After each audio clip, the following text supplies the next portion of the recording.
The number one most important resource in college football right now, bar none, not even close, is head football coach.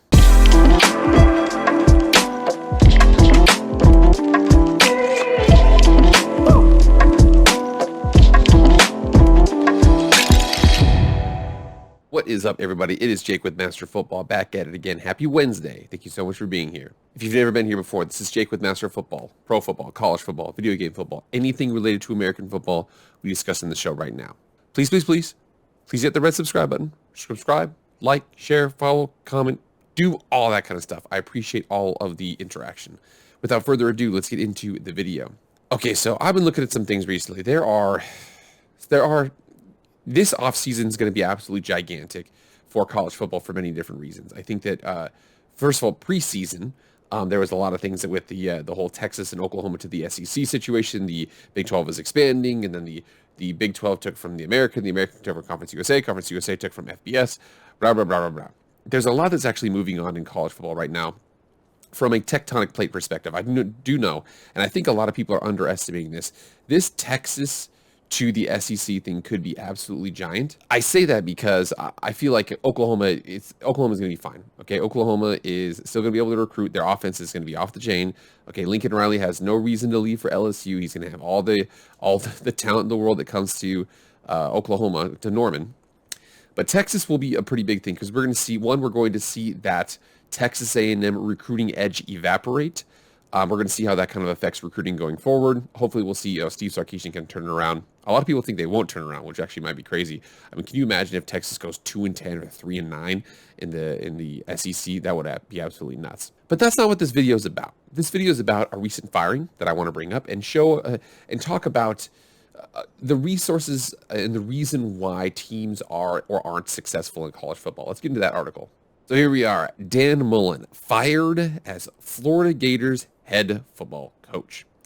A year removed from leading Florida to the SEC championship game, playing the eventual national champion Alabama as close as anyone, Dan Mullen was fired as the Gators football coach on Sunday. Florida athletic director Scott Strickland said he woke up Sunday morning having only had a few hours of sleep getting back from the team's 24-23 overtime loss to Missouri. Certain that a change needed to be made. It was the team's fourth consecutive loss to a Power 5 opponent, dating back to the final three games of the 2020 season. The Gators are 2-9 against Power 5 opponents. Mullen was given the opportunity to coach regular season finale against Florida State on Saturday, according to Strickland, but turned it down, saying he didn't want to be a distraction. Assistant coach Greg Knox named interim coach. Mullen was 34-15 in 4 seasons at Florida. His replacement will be Gators' fourth head coach in 8 seasons. Strickland acknowledged that the fact that each of the Gators' past 3 head coaches had some tangible success, with Will Muschamp, Jim McElwain, and Mullen all either reaching the SEC championship game or appearing in a BCS bowl game. The challenge has been we haven't been able to sustain it, Strickland said. You've got to put in really good structure and culture in place in order to sustain high level over a long period of time, and that's the focus going forward and what we've got to focus on. So that's the thing. Dan Mullen has been removed from the University of Florida. I mean, you have to remember, Will Muschamp said that when he was the head coach, for his first day brought in, he on his desk were the 3 BCS national championship trophies that were placed right there. And he's like, is this some sort of message? And they were like, that's the expectation. So the expectations are high at Florida. But I want to make sure I understand something, that this video is about the resources of college football and the reason why we're seeing now that they are the most important resource, number 1 compared to number 2. So number 2 is going to be recruiting. I know a lot of people think number 1 is recruiting, but number 2 is recruiting because you have to be able to find the players, obviously, and develop them and so on and so forth.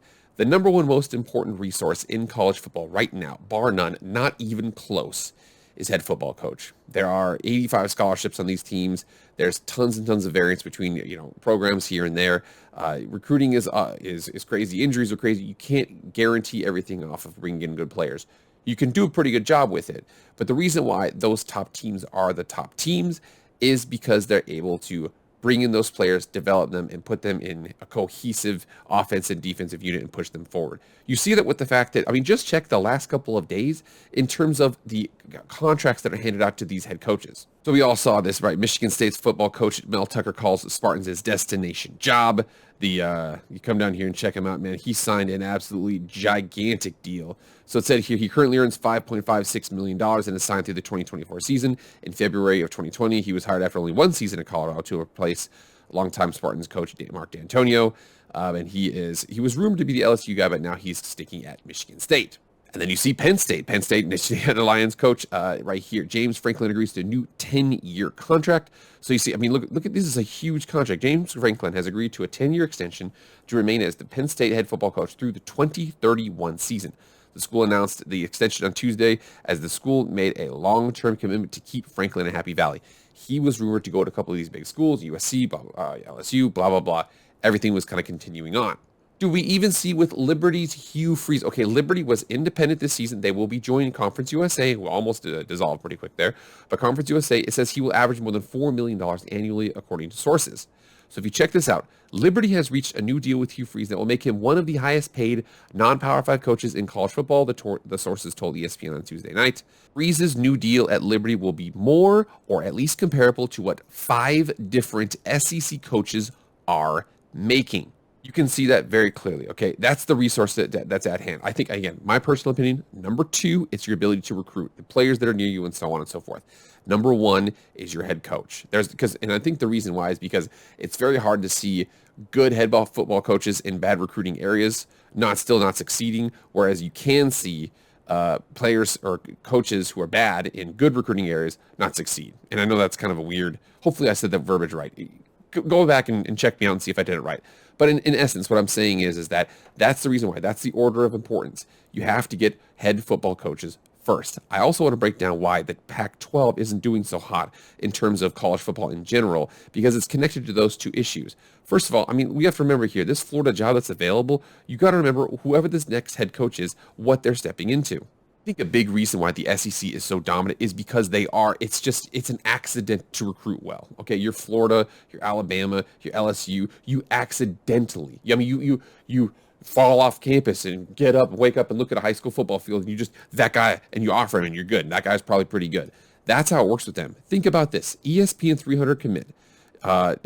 Defensive lineman Chris McClellan commits to Florida despite Dan Mullen's firing. Okay, it was just the culture of the university and how it is. I made sure I was picking the school for the school and the players that I'll be surrounded by. And again, he's totally right, where he basically says that not everybody's going to transfer away. Now again, from what he thinks what will happen. So whoever comes in there is going to have to be able to make it work. But you got to remember, this team right here is in fertile recruiting ground. He committed. He wants to go to Florida. Again, if Florida can get a good head coach, they're going to be so solid. As of right now, and again, there's a reason why I said this is one of the biggest off seasons in college football in a long time, is because you have to look at this. USC, head coaching position available. Florida, head coaching position available. LSU, head coaching position available. Virginia Tech, head coaching position available. University of Washington, head football coach available. I'm sorry, I can't even speak anymore. What I'm basically saying, though, you see USC, they've got championships. Florida's got championships. LSU just won a championship. Virginia Tech, no championships. Okay, but they were in one a while ago. Washington had one in the 1990s. So you got to remember that they are really, really close to being successful there. And I think that's a big reason why the fact that those positions, again, you saw how 2 of the SEC, 1 was ACC, and 2 were Pac-12. I think the reason why the Pac-12 is struggling right now is related to this issue because, again, I want to bring up an article here from one anonymous Pac-12 head football coach. Let's check that out. So I used this article before, and it just says right here about George Kaliakov. He's trying to accomplish many things as he's the leader of the Pac-12. And again, he was the big reason behind that whole the conference alliance, whatever the hell that thing is. He was the big pusher for that, was because the Pac-12 was kind of backed up into a corner. Well, do we want to expand? No, not really. What if we just say we're going to do some things for each other? Cool, that works. But again, you have to remember, he has to solve many different things. He can't solve the head coaching thing. That's 12 individual institutions searching for their head coach. USC needs to find a good one. Washington needs to find a good one. If they do, they're going to be pretty good. But again, the big thing that's hurting the Pac-12, in addition to the head coaching situation, is this sentence right here. Said one Pac-12 head football coach who wished to remain anonymous. The Pac-12 network is the single biggest problem we have in recruiting. It was a good idea, I guess, but it has really hurt us. Right now, the Pac-12, I mean, if you think about who are the best head coaches, you got to remember that. Mike Leach left. Okay, you've got USC hasn't been able to hold a coach since Pete Carroll. You think about Kyle Whittingham's probably the best coach.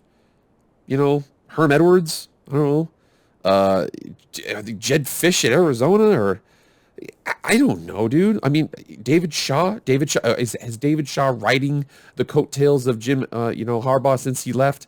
I don't know, man, but I do know that right now, you look at that, you can definitely tell that the haves and the have-nots of college football, it's one resource and one resource only. It's one resource assisted by the second resource. It's head coach, man. Recruiting is important, and that's the reason why I think the SEC can still have some mediocre to bad head coaches. Ed Orgeron won a national championship, but that's because he just had first-round picks all over the place on his offense. But you see the fact that they can do this, but they also, the other programs you see there, I mean, if you check out the last, 15 years of college football, the last 15 champions, 11 of them were from the SEC, and of those 11 from the SEC, 6 were from one coach, namely Nick Saban. So then get in the comments right now. What do you guys think is going to happen? Because I personally think that this offseason is going to be tectonic. We're going to look back at this 3 years from now and be like, holy crap, that happened. We were complaining about this. We were complaining about that. But this was huge. So I want you guys to get in there and let me know what you guys think is going to happen. But I'm telling you right now, 2-3 years from now, this is going to be a tectonic shift in all of college football. All right, everybody, thank you so much for being here. Please like, share, comment, subscribe, follow, all that stuff. I appreciate it. I'll see you guys on Friday. Happy Thanksgiving. I'm out.